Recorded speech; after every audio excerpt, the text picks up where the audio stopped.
ಅಸಲಿ ಬಂಗಾರದ ನಕಲಿ ರಹಸ್ಯ ನುಡಿಸಿರಿ ವಿಶೇಷ ಕಾರ್ಯಕ್ರಮಕ್ಕೆ ಸ್ವಾಗತ. ನಾನು ವೀರೇಶ್.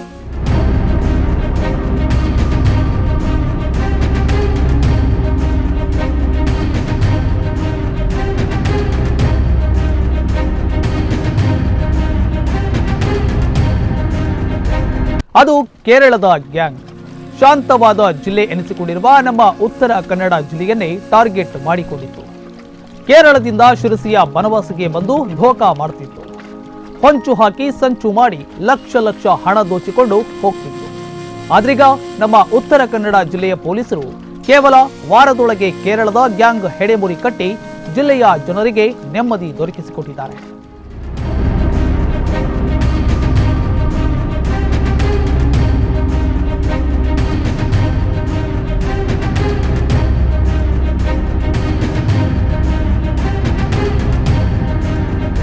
ಹಾಗಾದ್ರೆ ಕೇರಳದ ಗ್ಯಾಂಗ್ ಬನವಾಸಿಯಲ್ಲಿ ಮಾಡ್ತಿದ್ದ ಕರಾಮತ್ತೇನು? ಅಸಲಿ ಬಂಗಾರ ತೋರಿಸಿ ಹೇಗೆ ವಂಚನೆ ಮಾಡ್ತಿತ್ತು? ನಮ್ಮ ಜಿಲ್ಲೆಯ ಪೊಲೀಸರು ಅಸಲಿ ಬಂಗಾರ ತೋರಿಸಿ ದೋಖಾ ಮಾಡ್ತಿದ್ದ ಖದೀಮರ ಹೆಡೆಮುರಿ ಕಟ್ಟಿದ್ ಹೇಗೆ ಅನ್ನೋ ಕಂಪ್ಲೀಟ್ ಡೀಟೇಲ್ಸ್ ತೋರಿಸ್ತೀವಿ ನೋಡಿ.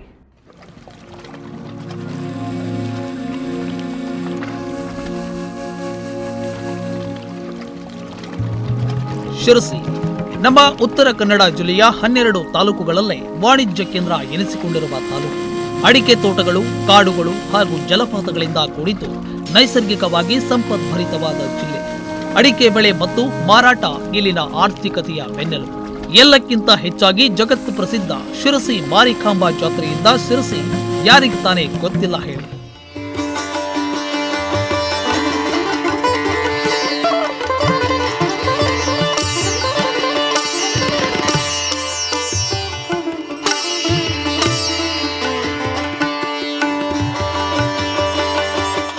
ಸಾಂಸ್ಕೃತಿಕವಾಗಿ ಇಡೀ ಜಿಲ್ಲೆಯಲ್ಲಿ ಅಗ್ರ ಸ್ಥಾನದಲ್ಲಿರುವ ಇಂತಹ ಶಿರಸಿಯಲ್ಲಿ ಇತ್ತೀಚೆಗೆ ಕಳ್ಳ ಬೆಕ್ಕಿನಂತೆ ಕೇರಳದಿಂದ ಬಂದ ಗ್ಯಾಂಗ್ ಬಂದು ಧೋಕಾ ಮಾಡಲು ಶುರು ಮಾಡಿತ್ತು. ಅಸಲಿ ಬಂಗಾರ ತೋರಿಸಿ ಲಕ್ಷ ಲಕ್ಷ ಹಣ ವಂಚಿಸುವುದನ್ನೇ ಕಾಯಕ ಮಾಡಿಕೊಂಡಿತ್ತು. ಶಿರಸಿ ಭಾಗದಲ್ಲಾದ ಈ ಘಟನೆ ಜಿಲ್ಲೆಯ ಜನರ ಆತಂಕಕ್ಕೂ ಕಾರಣವಾಗಿತ್ತು.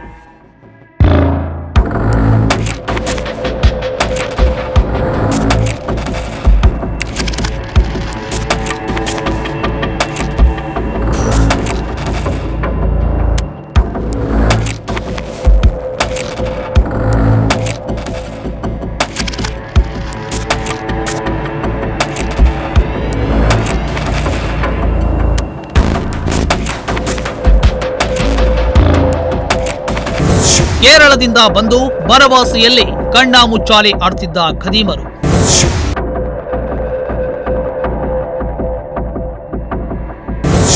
ಅಸಲಿ ಬಂಗಾರ ತೋರಿಸಿ ಲಕ್ಷ ಲಕ್ಷ ದರೋಡೆ ಮಾಡ್ತಿದ್ದ ಕಿರಾತಕರು.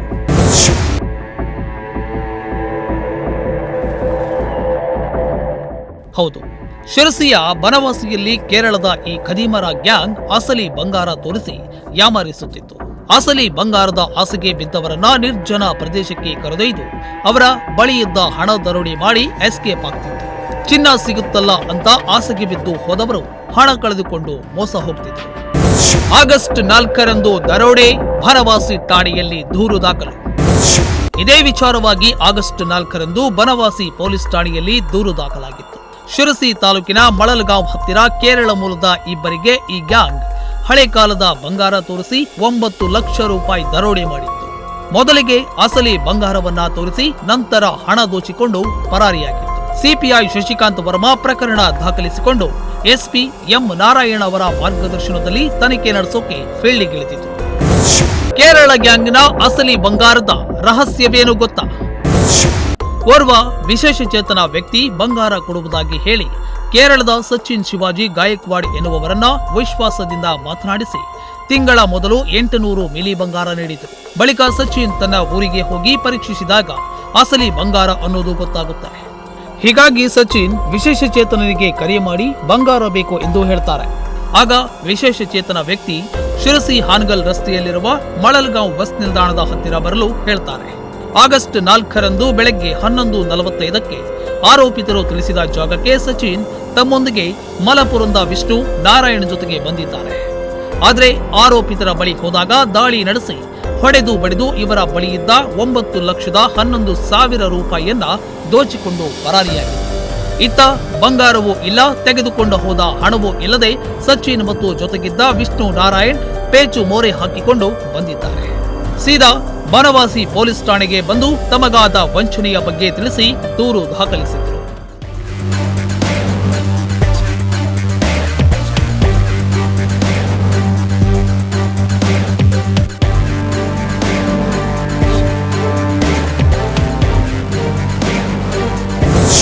ಯಶಸ್ವಿಯಾಗಿ ಕೇರಳದ ಗ್ಯಾಂಗ್ ಹೆಡೆಮುರಿ ಕಟ್ಟಿದ ಶಿರಸಿ ಪೊಲೀಸರು.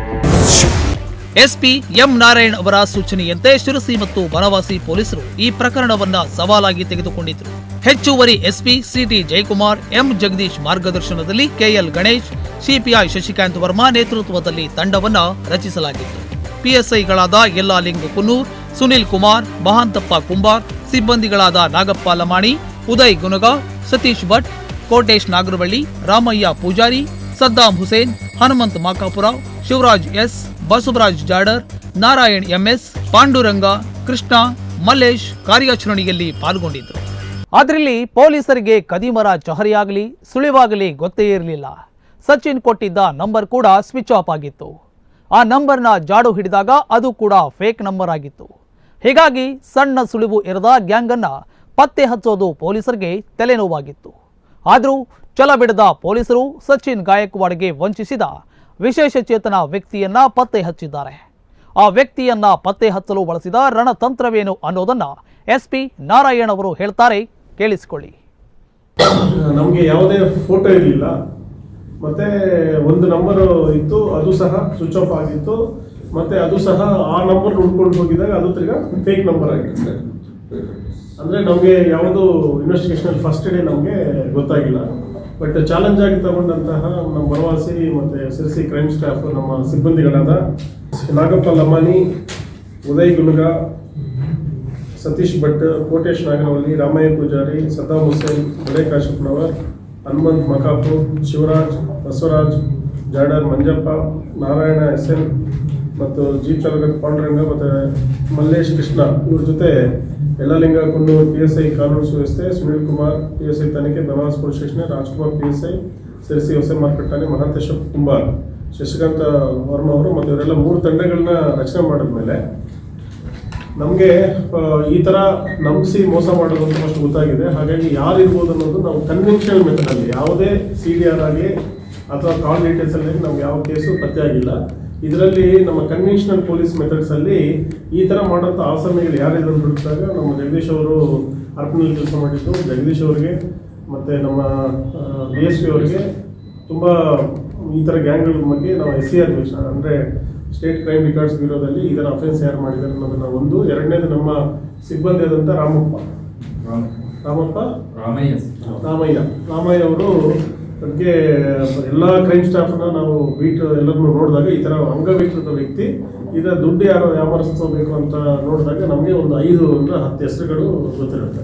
ಇದಾದ ನಂತರ ಆ ಒಂದು ವ್ಯಕ್ತಿ ಯಾರು ಗೊತ್ತಿಲ್ಲ, ಮೊಬೈಲ್ ನಂಬರ್ ಎಲ್ಲಿರ್ತಾರೋ ಗೊತ್ತಿಲ್ಲ, ಬಟ್ ಒಂದು ಚೆಹರೆ ಮೇಲೆ ನಾವು 3 ತಂಡ ಮಾಡಿ ಕಳಿಸಿದಾಗ ಶಿಕಾರಿಪುರ ಮತ್ತೆ ಅನವಟ್ಟಿ ಮತ್ತೆ ಹೌದು, ಶಿರಸಿ ಮತ್ತು ಬನವಾಸಿ ಪೊಲೀಸರ ಕ್ಷಿಪ್ರ ಕಾರ್ಯಾಚರಣೆಯಿಂದಾಗಿ ವಂಚನೆ ಮಾಡಿದ ಗ್ಯಾಂಗ್ನ 8 ಮಂದಿಯ ಪೈಕಿ 5ರನ್ನ ಬಂಧಿಸಿದ್ದಾರೆ. ಸೊರಬ ಆನವಟ್ಟಿಯ ನಾಗಪ್ಪ ಕೊರ್ಚರ್, ಅವಿನಾಥ ಕೊರ್ಚರ್, ನಿಸಾರ್ ಅಹ್ಮದ್, ಸಂಜೀವ್ ಕೆ ಕೊರ್ಚರ್, ಕೃಷ್ಣಪ್ಪ ನಾಯ್ಕ್ ಶಿಕಾರಿಪುರ ಎನ್ನುವ 5 ಆರೋಪಿಗಳನ್ನ ಬಂಧಿಸಿ ಪ್ರಕರಣ ಭೇದಿಸುವಲ್ಲಿ ಶಿರಸಿ ಮತ್ತು ಬನವಾಸಿ ಪೊಲೀಸರು ಯಶಸ್ವಿಯಾಗಿದ್ದಾರೆ.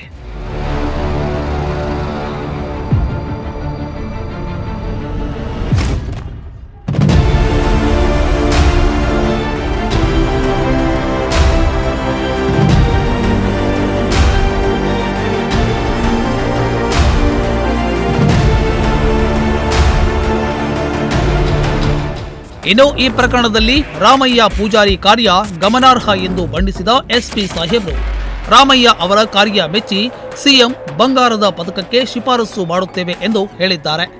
ಅಷ್ಟೇ ಅಲ್ಲ, ಈ ಪ್ರಕರಣ ಗಂಭೀರವಾಗಿ ಪರಿಗಣಿಸಿದ್ದೇವೆ, ಉಳಿದ ಆರೋಪಿತರ ಹೆಡೆಮುರಿ ಕಟ್ಟೆ ಕಟ್ತೀವಿ ಎಂದಿದ್ದಾರೆ. ದಿನಾಂಕ 4/8/2024 ಶ್ರೀ ಸಚಿನ್ ಶಿವಾಜಿ ಗಾಯಕ್ವಾಡ್ 33 ವರ್ಷ ಉದ್ಯೋಗ ಬಂಗಾರದ ಕೆಲಸ ಮಲಪ್ಪುರಂ ಕೇರಳ ಇವರು ಬನವಾಸಿಯಿಂದ ಅಲ್ಲಿಂದ ಬಸ್ಸಲ್ಲಿ ಏನು ದುಡ್ಡು ಮತ್ತು ಮೊಬೈಲು ಏನೂ ಇರಲಿಲ್ಲ ಅಂದ್ಕೊಂಡು ಮೊದಲ ಬಾರಿಗೆ ಅವರು ಬನವಾಸಿ ಮರಳಗಾಂವ್ ಗ್ರಾಮದಿಂದ ಅವರು ಫಸ್ಟ್ ಯಾವ ಪೊಲೀಸ್ನ ಕಾಂಟ್ಯಾಕ್ಟ್ ಮಾಡಿದ್ರು, ಫಸ್ಟ್ ರೂರಲ್ಗೆ ಹೋಗ್ತಾರೆ ಸರ್. ನಮ್ಮ ಸಿರ್ಸಿ ರೂರಲ್ ಠಾಣೆಗೆ ಬಂದಿರ್ತಾರೆ. ಅಲ್ಲಿ ಬಂದು ಅವ್ರು ಏನು ಹೇಳ್ತಾ ಇದ್ದಾರೆ ಅಂತ ಹೇಳಿದ್ರೆ, ಅವರು 8 ಜನ ಆರೋಪಿತರು ನಮ್ಮನ್ನ ಮರಳಗಾಂವ್ ಗ್ರಾಮದ ಹತ್ರ ದರೋಡೆ ಮಾಡಿದ್ದಾರೆ. ಅದರಲ್ಲಿ 8 ಜನ ಇದ್ದಾರೆ. ಅದರಲ್ಲಿ ಒಬ್ಬ ನನಗೆ ಗೊತ್ತಿದ್ದಾನೆ, ಬಟ್ ಅವನು ಅಂಗವಿಕಲನಾಗಿದ್ದಾನೆ. ಆ ವ್ಯಕ್ತಿ ನಮಗೆ ಒಂದು 3 ತಿಂಗಳ ಹಿಂದೆ ಮಲಪ್ಪುರಂ ಜಿಲ್ಲೆಗೆ ಸಿರ್ಸಿ ಮತ್ತು ಇದರ ಪ್ರದೇಶಗಳಿಂದ ಟೂರಿಸ್ಟ್ಗಳನ್ನ ಕರ್ಕೊಂಡು ಟೂರಿಸ್ಟ್ ಆಪರೇಟರ್ ಆಗಿ ನಮ್ಗೆ ಪರಿಚಯ ಆಗಿದ್ದ. ಯಾವುದೋ ಒಂದು ನಂಬರ್ ಕೊಟ್ಟಿದ್ದ, ಹಾಗಾಗಿ ನಮ್ಗೆ ಪರಿಚಯ ಇತ್ತು. ಒಂದು 3 ತಿಂಗಳಿಗೆ ಹಿಂದೆ ಆ ಮಲಪ್ಪುರಂ ಬಂದು ಇಲ್ಲಿ ಸಿರ್ಸಿನಲ್ಲಿ ಒಬ್ಬ ವ್ಯಕ್ತಿ, ವಯಸ್ಸಾದ ವ್ಯಕ್ತಿಗೆ 1 kg ಚಿನ್ನ ಅವರಿಗೆ ಸಿಕ್ಕಿದೆ. ಅದು ಯಾವುದೋ ಟ್ರೆಜರಿಯಿಂದ ಸಿಕ್ಕಿದೆ. ಹಾಗಾಗಿ ಅವರೆಲ್ಲಾದರೂ ಮಾರಾಟ ಮಾಡಿದ್ರೆ ಪೊಲೀಸರಾಗಲಿ ಇನ್ನೊಬ್ಬರಾಗಲಿ ಅವ್ರನ್ನ ಅರೆಸ್ಟ್ ಮಾಡಿದಂಥ ಭಯ ಇದೆ. ಅವ್ರಿಗೆ ಸ್ವಲ್ಪ ಹಣದ ಒಂದು ವ್ಯವಸ್ಥೆ ಇದೆ. ಹಾಗಾಗಿ ನಿಮಗೆ ಕಡಿಮೆ ಬೆಲೆದಲ್ಲಿ ನಾನು 1 kg ಆದರೆ 1 kg ಅಥವಾ ಅರ್ಧ kg ಅಂದರೆ ಅರ್ಧ kg ನಿಮಗೆ ಒಂದು 10 ರಿಂದ 15 ಲಕ್ಷದ ಒಳಗಡೆ ಕೊಡಿಸ್ತೀನಿ ಅಂತ ಹೇಳಿದ ಮೇರೆಗೆ ಅವರು ಮೊದಲು ಆವಾಗ ಯಾರು ಈ ಸಚಿನ್ ಅಂತ ವ್ಯಕ್ತಿ ಇದ್ದಾನೆ, ಅವನು ಅಲ್ಲಿರೋಂಥ ನನಗೆ ಗೋಲ್ಡ್ ಕೆಲಸ ನನಗೆ ಗೊತ್ತಿಲ್ಲ, ಬಟ್ ನನಗೆ ಗೊತ್ತಿರೋ ಇನ್ನೊಂದು ಫ್ರೆಂಡ್ ಇದ್ದಾನೆ, ಅವನು ಮಲಪ್ಪುರಂ ಕೇರಳದವನೇ. ಅವನಿಗೆ ನಾನು ಹೇಳ್ತೀನಿ, ಅವನು ಕರ್ಕೊಂಡ್ಬಿಟ್ಟು ನಿಮಗೆ ವ್ಯವಹಾರ ಮಾಡಿಸ್ತೀನಿ ಅಂತ ಮಾತಾಡ್ತಾರೆ. ಅವ್ರನ್ನ 1 ತಿಂಗಳ ಹಿಂದೆ ಆ ವ್ಯಕ್ತಿನ ಇಬ್ಬರು ಇಲ್ಲಿ ಸಿರಸಿ ಠಾಣೆಗೆ ಹತ್ರ ಇರುವಂಥ ನಮ್ಮ ಬಸ್ ಸ್ಟ್ಯಾಂಡಿಗೆ ಬಂದು ಅವರು ನನ್ನ ಹತ್ರ ಏನು ಬಂಗಾರ 1 kg ಸಿಕ್ಕಿದೆ, ಅದಕ್ಕೆ 2 ತುಂಡುಗಳು ಏನೋ 2 ತುಂಡು ಇರುವಂಥ ಬಂಗಾರನ ತೋರಿಸಿದಾಗ ಅದು ನಿಜ ಬಂಗಾರ ಆಗಿರುತ್ತೆ. ಹಾಗಾಗಿ ಇವ್ರ ಹತ್ರ ನಿಧಿ ಇರೋದು ಖಾತ್ರಿ ಆದಮೇಲೆ ನಾವು ಇನ್ನೂ 1 ತಿಂಗಳು ಬಿಟ್ಕೊಂಡು ನಾವು ಬರ್ತೀವಿ, ಅಷ್ಟರಲ್ಲಿ ದುಡ್ಡು ರೆಡಿ ಮಾಡಿ ಅಂತ ಹೇಳಿ ಹೊರಟಿದ್ದಾರೆ. ಹೀಗಿರುವಾಗ ದಿನಾಂಕ 4/8/2024 ಆ ವ್ಯಕ್ತಿ ಕುಮಟಾ ರೈಲ್ವೆ ಸ್ಟೇಷನ್ಗೆ ಕೇರಳದಿಂದ 2 ವ್ಯಕ್ತಿಗಳು, ವಿಷ್ಣು ಮತ್ತು ಸಚಿನ್, ಇಬ್ಬರು ಕುಮಟಾ ರೈಲ್ವೆ ಸ್ಟೇಷನ್ ಬಂದು ಅವ್ರಿಗೆ ಫೋನಲ್ಲಿಂದ ಆರೋಪಿತರು ಯಾವುದೋ ಅಪರಿಚಿತ ನಂಬರಿಂದ ಕರೆ ಮಾಡಿ, ಈಗೆಲ್ಲ ತುಂಬ ಸೀಕ್ರೆಟ್ ಆಗಿ ಮಾಡ್ಬೇಕು, ನೀವು ಹಾವೇರಿಗೆ ಹೋಗುವ ಯಾವುದೋ ಒಂದು ಬಸ್ನ ನೀವು ಹತ್ಕೊಂಡು ಬನ್ನಿ ಅಂತ ಹೇಳಿದ ಮೇರೆಗೆ ಇಬ್ಬರು ವ್ಯಕ್ತಿಗಳು 10 ಲಕ್ಷ ದುಡ್ಡು ತಗೊಂಡು 9 ಲಕ್ಷ ದುಡ್ಡು ಮತ್ತು ಬೇರೆಯವ್ರ ಮೊಬೈಲ್ಸ್ ಎಲ್ಲ ತಗೊಂಡು ಅವ್ರು ಹೇಳಿದಾಗೆ ಬರ್ತಾ ಇರುವಾಗ ಬನವಾಸಿ ಪೊಲೀಸ್ ಸ್ಟೇಷನ್ ವ್ಯಾಪ್ತಿಯ ಮರಳಗಾಂವ್ ಅಲ್ಲಿ ಹತ್ರ ಬಂದಾಗ ನೀವು ಡ್ರೈವರಿಗೆ ಫೋನ್ ಕೊಡಿ, ನಾವು ನಿಮಗೆ ಹೇಳ್ತೀವಿ ಅಂತ, ಎಲ್ಲಿ ಇಳಿಬೇಕಂತ ಹೇಳ್ತೀವಿ. ಡ್ರೈವರ್ಗೆ ಫೋನ್ ಕೊಡ್ತಾರೆ. ಆವಾಗ ಅವರು ಡ್ರೈವರು ಮರಳಗಾಂವ್ ಹತ್ರ ಅವ್ರನ್ನ ಇಳಿಸೋಕ್ಕೆ ಹೇಳ್ತಾರೆ ಅಪರಿಚಿತ ವ್ಯಕ್ತಿ. ಅಲ್ಲಿ ಇಳಿದಾಗ ಯಾರು 1 ತಿಂಗಳ ಹಿಂದೆ ಇಲ್ಲಿ ನಮ್ಮ ಸಿರಿಸಿ ರೈಲ್ವೆ ಬಸ್ ಸ್ಟ್ಯಾಂಡಲ್ಲಿ ಬಂದು ಯಾರು ಚಿನ್ನ ತೋರಿಸ ಆ ವ್ಯಕ್ತಿ ಮತ್ತು ಇವ್ರಿಗೆ ಫೋನ್ ಮಾಡಿದ ಒಂದು ಅಂಗಡಿ ವ್ಯಕ್ತಿ, ಇಬ್ಬರು ವ್ಯಕ್ತಿಗಳು ಇರ್ತಾರೆ. ಹಾಗಾಗಿ ಅವ್ರು ಹೇಳ್ತಾರೆ, ಇಲ್ಲಿ ಸ್ವಲ್ಪ ಮುಂದೆ ಹೋಗೋಣ, ನಿಮ್ಮ ದುಡ್ಡು ತೋರಿಸಿ ನಾವು ಬಂಗಾರ ಕೊಡ್ತೀವಿ. ಇವರು ಕಾಡಿನಲ್ಲಿಗೆ ಹೋದಂಥ ಕ್ಷಣದಲ್ಲಿ ಫಸ್ಟ್ ನೀವು ದುಡ್ಡು ತೋರಿಸಿ ಅಂತ ಹೇಳ್ತಾರೆ. ಇವರು 9 ಲಕ್ಷ ದುಡ್ಡು ತೋರಿಸ್ತಾರೆ. ದೆನ್ ಅವರು ಚಿನ್ನ ತೋರಿಸುವಂಥ ಸಂದರ್ಭದಲ್ಲಿ ಏಕಾಏಕಿ ಈ ಥರ 7 ಜನ, ಈ ಥರ 8 ಜನ ಎಲ್ಲ ಅವರು ಏಕಾಏಕಿ ಇವ್ರ ಮೇಲೆ ದಾಳಿ ಮಾಡಿ ದುಡ್ಡನ್ನು ಕಿತ್ಕೊಂಡು ಇವ್ರ ಹತ್ರ 2 ಮೊಬೈಲ್ಸು ಮತ್ತು 1,000 ರೂಪಾಯಿ ದುಡ್ಡನ್ನು ಹೊಡೆದು ಅವ್ರನ್ನ ಪ್ರತಿಭಟನೆ ಮಾಡಿ ಬಂದವ್ರನ್ನ ಚೆನ್ನಾಗಿ ಹೊಡೆದಿದ್ದಾರೆ. ಹೀಗಾಗಿ ಹೊಡೆದು ದುಡ್ಡು ಕಸಿಸ್ಕೊಂಡು ಹೋದ ನಂತರ ಈ ವ್ಯಕ್ತಿಗಳು ನಮ್ಮ ರೂರಲ್ ಸ್ಟೇಷನ್ಗೆ ಬಂದಿದ್ದಾರೆ. ರೂರಲ್ ಸ್ಟೇಷನ್ಗೆ ಬಂದ ತಕ್ಷಣ ನಮ್ಮ DSP ಗಣೇಶ್ ಅವರು ಮತ್ತು ರೂರಲ್ ಇನ್ಸ್ಪೆಕ್ಟರ್ ಟೌನ್ ಇನ್ಸ್ಪೆಕ್ಟರ್ ನಮ್ಮ ಅವರು ಮತ್ತು ಇವರು ಮಾತಾಡಿದ ತಕ್ಷಣ ಇದು ಎಲ್ಲಿ ಕೃತ್ಯ ನಡೆದಿದೆ ಅಂದರೆ ಬನವಾಸಿ ಪೊಲೀಸ್ ಸ್ಟೇಷನ್ ಲಿಮಿಟಲ್ಲಿ. ಹಾಗಾಗಿ ಇಮಿಡಿಯೇಟ್ಲಿ ಬನವಾಸಿ ಸಬ್ ಇನ್ಸ್ಪೆಕ್ಟರ್ ಮಾತಾಡಿದ ನಂತರ ಇದು ಖಂಡಿತವಾಗಿ ಯಾವುದೋ ಒಂದು ಗ್ಯಾಂಗ್ ವ್ಯವಸ್ಥಿತವಾಗಿ ಮಾಡಿದಂತ ನಮಗೆ ತಿಳಿದಿರುತ್ತೆ. ಇಮಿಡಿಯೇಟ್ಲಿ ಕೇಸ್ ತಗೊಂಡ ಮೇಲೆ ನಮ್ಮ additional SP crime Shri Jagadish ಅವರಿಗೆ ಈ ತಂಡದ ನೇತೃತ್ವವನ್ನು ನಾವು ವಹಿಸಿದ್ವಿ. ಇಲ್ಲಿ ನಿಮಗೊಂದು ಇಂಟ್ರೆಸ್ಟಿಂಗ್ ಸಂಗತಿಯನ್ನ ಹೇಳಲೇಬೇಕು. ಈ ಕಾರ್ಯಾಚರಣೆ ಇಷ್ಟೊಂದು ಶರವೇಗದಲ್ಲಿ ನಡೆಯೋದಕ್ಕೆ SP M ನಾರಾಯಣ್ ಅವರ ಮುಂದಾಲೋಚನೆ ಕಾರಣ. ಯಾಕಂದ್ರೆ ಉತ್ತರ ಕನ್ನಡ ಜಿಲ್ಲೆಗೆ M ನಾರಾಯಣ್ ಅವರು ನೂತನ ಪೊಲೀಸ್ ವರಿಷ್ಠಾಧಿಕಾರಿಯಾಗಿ ನೇಮಕಗೊಳಿಸಿದಂತೆ ಜಿಲ್ಲೆಯ ಪ್ರತಿ ತಾಲೂಕಿನ ಠಾಣೆಗೆ ಭೇಟಿ ನೀಡಿ ತಾಲೂಕು ಮಟ್ಟದ ಅಪರಾಧ ಪ್ರಕರಣದ ಬಗ್ಗೆ ಮಾಹಿತಿ ಪಡೆದುಕೊಂಡರು.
ಹಾಗೆ ಅಪರಾಧ ಪ್ರಕರಣ ಕಡಿಮೆ ಮಾಡುವ ನಿಟ್ಟಿನಲ್ಲಿ ಆಯಾ ತಾಲೂಕಿನ ಅಧಿಕಾರಿಗಳಿಗೆ ವಿಶೇಷ ಸಲಹೆ ಸೂಚನೆಗಳನ್ನು ನೀಡಿದರು.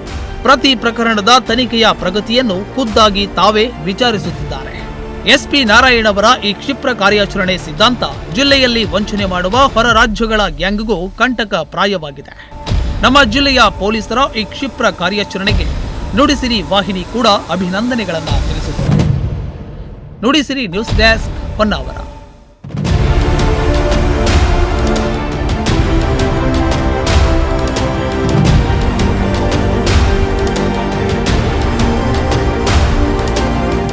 ಒಟ್ನಲ್ಲಿ ನೂತನ ಎಸ್ಪಿ ಎಂ ನಾರಾಯಣ್ ಅವರು ಎಂಟ್ರಿ ಕೊಡ್ತಿದ್ದಂತೆ ಜಿಲ್ಲೆಯಲ್ಲಿ ಕಟ್ಟುನಿಟ್ಟಿನ ಕ್ರಮಗಳನ್ನು ಕೈಗೊಳ್ಳುವ ಮೂಲಕ ಕ್ರಿಮಿನಲ್ಗಳ ಹೆಡೆಮುರಿ ಕಟ್ತಿದ್ದಾರೆ.